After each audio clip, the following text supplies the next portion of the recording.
তখনকার কথা যখন ফেরাউন নামে এক ব্যক্তি ছিল, যার গল্পটা প্রচলিত ধারার থেকে বেশ কিছুটা আলাদা। এই ফেরাউন ছিল আসলে এক চরম দেওয়ালিয়া মানুষ। দেনার ভয়ে নিজের ঘরে লুকিয়ে থাকতো। তার বাড়িতে তখন একের পর এক পাওনাদার আসতো। ফেরাউন ছিল অত্যন্ত দ্রুত এবং প্রতারক। সে তার চালাকি দিয়ে দরজা খোলা রাখতো, যাতে পাওনাদাররা ভাবে যে বাড়িতে কেউ নেই। দিনের পর দিন পাওনাদারেরা ফিরে যেত। ফেরাউন তখন একা একা ভাবতো, আর কতদিন এভাবে লুকিয়ে থাকা যায়? নিজেকে প্রতিষ্ঠিত করতেই হবে। সেই সময়ে মিশর ছিল অর্থনৈতিকভাবে বিশ্বর সেরা, আর ফেরাউন সেই দেনার ভয়ে রাতের অন্ধকারে বলক থেকে মিশরের দিকে লুকিয়ে পালাতে শুরু করলো। সারা রাত যাত্রা করার পর সে অবশেষে মিশরে পৌঁছালো। কিছু দূর যেতেই তার পুরনো বন্ধু হামানের সঙ্গে তার দেখা হলো। হামান তাকে দেখেই অবাক। প্রিয় বন্ধু, তুমি এখানে কেন? তোমার এমন দশা কেন? ফেরাউন বলল, বন্ধু, আমি এক বড় বিপদে পড়েছি। পাওনাদারের ভয়ে পালিয়ে এসেছি। আমি একবারে নিঃস্ব, চারিদিকে ঋণের জালে জড়িয়ে আছি। এখন আমার একটা কাজের খুব দরকার। হামানও বলল, আমারও একই অবস্থা। চলো দুজনে মিলে কাজের সন্ধান করি। কাজের সন্ধানে চলতে চলতে তারা এক সময় ক্ষুধা তৃষ্ণায় কাতর হয়ে পড়ল। দূরে এক তরমুজের খেতে তারা দেখলো এক লোক তরমুজ কাটছে। তারা দুজনে ধীরে ধীরে সেই তরমুজের ক্ষেতের কাছে গিয়ে বলল, চাচা যান, আমরা খুব ক্ষুধার্ত, আমাদের কি কিছু তরমুজ খেতে দেবেন? লোকটি তাদের তরমুজ খেতে দিল। পেট ভরে খেয়ে তারা তৃপ্ত হলো। ক্ষেতের মালিক তখন তাদের জিজ্ঞেস করলো, আমি তো তোমাদের আগে কখনো দেখিনি, তোমরা কারা আর কোথা থেকে এসেছো? ফেরাউন চালাকি করে বলল, আমরা বিদেশি, বলক থেকে কাজের সন্ধানে এসেছি। ক্ষেতের মালিকের লোক দরকার ছিল। সে বলল, তোমরা কি আমার এখানে কাজ করবে? তবে শর্ত হলো, সৎভাবে কাজ করতে হবে, চুরি চলবে না। দ্রুত ফেরাউন তখনই বলল, আমি জীবনে কখনো মিথ্যা বলিনি, আর চুরি তো দূরের কথা। এইভাবে চালাকি করে ফেরাউন ও হামান ক্ষেতের মালিকের মন জয় করে কাজ পেল। পরের দিন থেকে তারা তরমুজ নিয়ে বাজারে যেত, চড়া দামে বিক্রি করত এবং মালিককে বেশি মুনাফা দেখাতো। এভাবে তারা আরো বেশি মালিকের বিশ্বাস অর্জন করলো। একদিন ফেরাউন মালিককে বলল, চাচা যান, আপনি তরমুজগুলো প্রতি পিস হিসেবে আমাদের কাছে বিক্রি করুন, এতে আপনার আরো বেশি লাভ হবে। মালিক রাজি হয়ে গেল। এবার ফেরাউন পিস হিসাবে কিছু তরমুজ কিনে কিছু চুরিও করত এবং বাজারে তরমুজ কেটে টুকরো টুকরো করে আরো বেশি দামে বিক্রি করতে শুরু করলো। এভাবে প্রতারণা করে সে অনেক টাকা কামালো। এক রাতে ফেরাউন হামানকে বলল, আমরা যদি শুধু তরমুজ বেচতেই থাকি তবে জীবনে কিছুই করতে পারবো না, আমাদের আরো বড় কিছু করতে হবে। ঠিক সেই সময় এক অদ্ভুত ঘটনা ঘটল। মিশরের বাদশাহ তার সৈন্যদের দিয়ে দেশ জুড়ে ঘোষণা জারি করলেন, মিশরের কবরস্থানে একজন প্রহরীর দরকার। যেই কাজটি করতে চায় সে যেন বাদশাহর দরবারে যোগাযোগ করে। এই কথা শুনে ফেরাউন হামানকে বলল, হামান, চলো রাজদরবারে যাই। হামান রাজি না হলে ফেরাউনের যেতে তারা দুজনে রাজদরবারে পৌঁছালো। বাদশাহ তাদের দেখে জিজ্ঞেস করলেন। ফেরাউন হাত জোর করে বলল, জাহাপানা, আমি একজন মুসাফির, বিদেশ থেকে এসেছি। আমি অত্যন্ত অভাবী। শুনেছি আপনি কবরস্থানের জন্য লোক নিয়োগ করছেন। দয়া করে আমাকে এই কাজটি দিন। আমি সারা জীবন আপনার কাছে কৃতজ্ঞ থাকব। বাদশাহ ফেরাউনকে দেখে ভাবলেন, লোকটি শরীর মজবুত এবং দেখতেও ভালো, সে কাজটি করতে পারবে। এই ভেবে তিনি ফেরাউনকে কবরস্থানের প্রহরীর কাজ দিলেন। পরের দিন থেকে ফেরাউন কবরস্থানের গেটে ডিউটি করত। রাতে হামানকে নিয়ে পাশের ছোট ঘরে থাকত। এক রাতে কিছু লোক একটি মৃতদেহ কবর দিতে এলো, কিন্তু ফেরাউন তাদের থামিয়ে দিল। সে বলল, তোমরা কি জানো না মিশরের বাদশাহ নতুন আইন করেছে, কবর দিতে হলে একটি সোনার মুদ্রা দিতে হবে। লোকেরা বিশ্বাস করে তাকে একটি মুদ্রা দিয়ে কবর দিল। এই খবর দ্রুত ছড়িয়ে পড়ল। এভাবে প্রতারণা করে ফেরাউন অনেক টাকা কামালো। যখন মিশরে কলেরা ও বসন্তের মতন মহামারীতে বহু লোক মারা যেতে শুরু করলো, তখন ফেরাউন আরো এক ধাপ এগিয়ে গেল। সে বলল, বাদশাহ নতুন আইন করেছে, কলেরা বা বসন্তে মৃত্যুদের কবর দিতে হলে 2টি সোনার মুদ্রা দিতে হবে। এভাবে সে আরো বিপুল পরিমাণ অর্থ রোজগার করলো। 1 বছর পর ফেরাউন হামানকে বলল, হামান, দেখো, আমি 2 বোঝা টাকা কামিয়েছি, কিন্তু এখন এই টাকা আমাদের মিশরের বাদশার কাছে নিয়ে যেতে হবে। হামান অবাক হয়ে বলল, তোমার মাথা খারাপ হয়ে গেছে? এত কষ্ট করে টাকা কামিয়ে এখন বাদশাকে দিয়ে দিবে? ফেরাউন বলল, ধৈর্য ধরো হামান, আমার চালাকি ধীরে ধীরে প্রকাশ পাবে। পরের দিন 2 বোঝা সোনার মুদ্রা নিয়ে তারা বাদশাহর দরবারে পৌঁছালো। বাদশাহ জিজ্ঞেস করলেন, তোমরা এত বোঝা নিয়ে কেন এসেছো? ফেরাউন বিনয়ের সাথে বলল, জাহাপানা, আমি 2 বোঝা সোনার মুদ্রা নিয়ে এসেছি।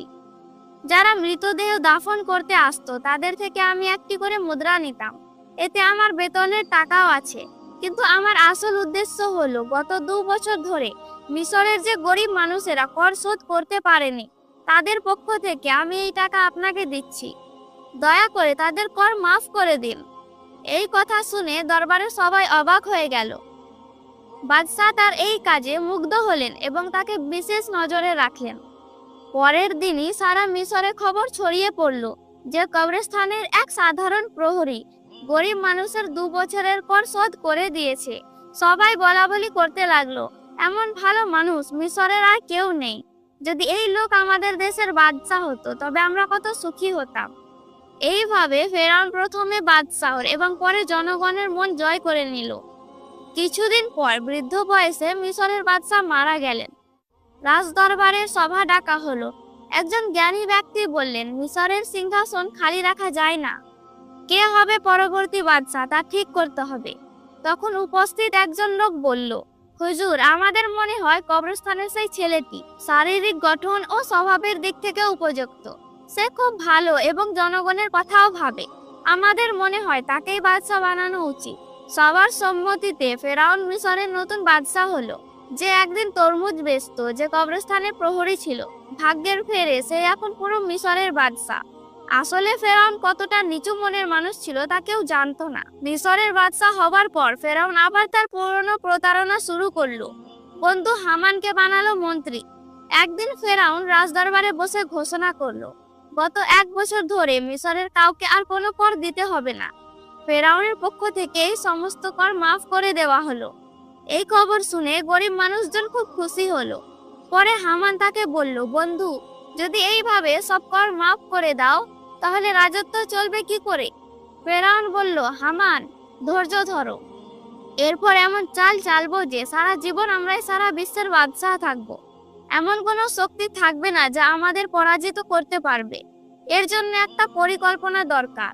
এরপর হামানের পরামর্শে ফেরাউন রাজদরবারে জরুরি বৈঠক ডাকলো। ফেরাউন ঘোষণা করলো, আজ থেকে সারা মিশরে কোনো শিক্ষা ব্যবস্থা থাকবে না। সব স্কুল পাঠশালা বন্ধ করে দেওয়া হবে।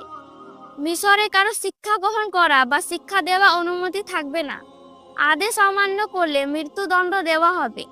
যেসব মানুষ ছোট পাথরের মূর্তি পূজা করত তাদের আদেশ দেওয়া হলো তারা যেন সেই মূর্তিগুলো ভেঙে দিয়ে শুধু ফেরাউনের মূর্তি পূজা করে। এইভাবে অল্প সময়ের মধ্যেই ফেরাউনের ভয়ে সবাই লেখাপড়া বন্ধ করে দিল। সারা মিশরের মানুষ আল্লাহকে ভুলে গিয়ে অজ্ঞানী ও কুসংস্কারী হয়ে গেল। মানুষজন পশুর মতো আচরণ করতে শুরু করলো। এরপর ফেরাউন চরম অহংকারী হয়ে উঠল।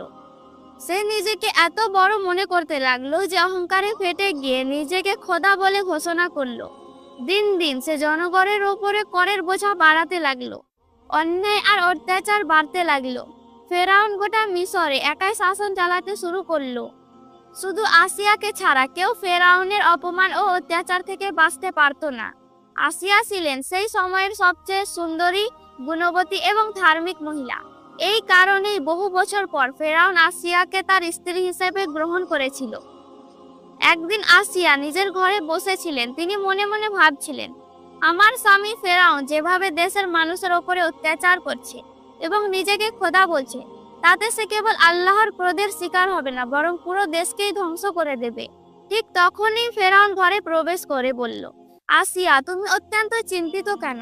আসিয়া বলল, প্রিয় স্বামী, আপনি তো জানেন এই পৃথিবী, চাঁদ, সূর্য, আকাশ আর জমিন সবকিছু মহান আল্লাহ তাআলা সৃষ্টি করেছেন। তাই মানুষ যত শক্তি অর্জন করুক না কেন, সে একটি সামান্য পতঙ্গ সৃষ্টি করতে পারে না। মানুষ মরণশীল, একদিন সবাইকে এই দুনিয়া ছেড়ে চলে যেতে হবে। তাই আপনি নিজেকে খোদা বলা বন্ধ করুন এবং আল্লাহর পথে ফিরে আসুন। এই কথা শুনে ফেরাউন খুব রেগে গেল এবং আসিয়াকে ধমক দিয়ে বলল, আসিয়া, এই কথা যদি অন্য কেউ বলতো তবে আমি তাকে মেরে ফেলতাম। যেভাবে সবাই আমাকে খোদা মেনে নিয়েছে, তোমাকেও আমাকে খোদা মানতে হবে, অন্যথা তোমার পরিণতিও তাদের মতোই হবে। এই বলে ফেরাউন চলে গেল। আসিয়া তখন ভীষণ চিন্তিত হয়ে পড়লেন, তার দুই চোখ দিয়ে অশ্রু ঝরতে লাগলো। কয়েকদিন পর এক রাতে ফেরাউন স্বপ্ন দেখল, বনি ইসরায়েলের দিক থেকে একটি বিশাল আগুনের গোলা আসছে, যা পুরো মিশরকে জ্বলিয়ে ছাই করে দিচ্ছে, কিন্তু বনি ইসরায়েলের লোকদের কিছু হচ্ছে না। এই স্বপ্ন দেখে ফেরাউন সাথে সাথে জেগে উঠল। পরের দিনই সে দেশের বড় বড় জ্যোতিষীদের রাজদরবারে ডাকলো এবং স্বপ্নের কথা জানালো। এক জ্যোতিষী ব্যাখ্যা করে বলল, জাহাপানা, ভবিষ্যতে আমরা আপনার মৃত্যু দেখতে পাচ্ছি। আপনি বেশি দিন মিশরের বাদশাহ থাকতে পারবেন না। আপনার ক্ষমতা পুরোপুরি ধ্বংস হয়ে যাবে। ফেরাউন রেগে গিয়ে বলল, কি বলছো? আমাকে ক্ষমতা থেকে সরাতে পারে এমন কোনো শক্তি আছে নাকি? জ্যোতিষী বলল, বনি ইসরায়েলের মধ্য থেকে মুসা নামে এক ছেলে আপনার ক্ষমতা নষ্ট করে দেবে। সেই ছেলেটি এখন শিশু। এই শুনে ফেরাউন আরো ক্রোধিত হয়ে উঠল এবং সাথে সাথে আদেশ দিল, তোমরা মিশরের প্রতি ঘরে ঘরে গিয়ে ছেলে শিশুদের হত্যা করো। ফেরাউনের আদেশে হামান তার সেনাবাহিনী নিয়ে প্রায় ৮০,০০০ ছেলে শিশুকে হত্যা করলো। এরপরও জ্যোতিষীরা বলল যে মুসা নামের ছেলেটিকে সে মারতে পারেনি, সে এখনো জীবিত আছে এবং বড় হয়ে তার ক্ষমতা নষ্ট করবে। এই খবর যখন মুসা আলাইহিস সালামের মায়ের কাছে পৌঁছালো, তখন তিনি খুবই চিন্তিত হয়ে পড়লেন। তিনি ভাবলেন কিভাবে নিজের সন্তানকে রক্ষা করবেন। ঠিক সেই সময় তার মেয়ে মরিয়ম দৌড়ে এসে খবর দিল যে ফেরাউনের সেনাবাহিনী তাদের বাড়ির দিকে আসছে। ঠিক সেই মুহূর্তে আল্লাহ রাব্বুল আলামিন অদৃষ্ট কণ্ঠস্বর দিয়ে মুসা আলাইহিস সালামের মাকে বললেন, হে মুসার মা, তুমি দেরি করো না, তোমার ছেলে মুসাকে জ্বলন্ত চুলির মধ্যে রেখে চলে এসো। মুসা আলাইহিস সালামের মা দ্রুত মুসা আলাইহিস সালামকে জ্বলন্ত চুলোর মধ্যে রেখে দিলেন। এর পরেই ফেরাউনের সৈন্যরা ঘরে ঢুকে তল্লাশি চালালো, কিন্তু মুসাকে কোথাও খুঁজে পেল না। তারা চলে যাওয়ার পর মুসা আলাইহিস সালামের মা কাঁদতে কাঁদতে চুলোর কাছে গিয়ে দেখলেন মুসা আলাইহিস সালাম জীবিত আছেন এবং আগুনের মধ্যে খেলছেন। আল্লাহর কৃপায় তার একটি চুলও পুড়েনি। এরপর মুসা আলাইহিস সালামের মা স্বপ্নে আল্লাহর আদেশ পেলেন একটি কাঠের সিন্দুক তৈরি করে মুসাকে তাতে রেখে নীল নদীতে ভাসিয়ে দিতে। আল্লাহ তাআলা তখন জিবরাইল আলাইহিস সালামকে মুসা আলাইহিস সালামের মাকে সাহায্য করার জন্য পাঠালেন। জিবরাইল আলাইহিস সালাম একজন কাঠমিস্ত্রির বেশে এসে সিন্দুক বানাতে সাহায্য করলেন। মুসা আলাইহিস সালামকে সিন্দুকে ভরে নীল নদীতে ভাসিয়ে দেওয়া হলো।